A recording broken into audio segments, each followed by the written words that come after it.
So, hello mga kabukid. So, ngayon gusto ko pong i-share itong about sa dalawang it's. So, yung isa pong it's ay may apostrophe, yung isa naman po is wala. So, ano nga po ba yung it's na may apostrophe? So, yung it's na may apostrophe po ay contraction word. So, ang ibig sabihin po ng contraction word, sila yung pinag-combine or pinaikli na dalawang salita para maging isang salita.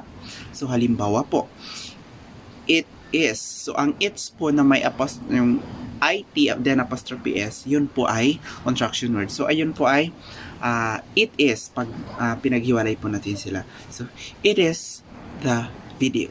So, yun po. So, ang it's naman na ITS na walang apostrophe, yun po ay possessive. So, nagsushow po yun ng possession. So, halimbawa, the store's owner is my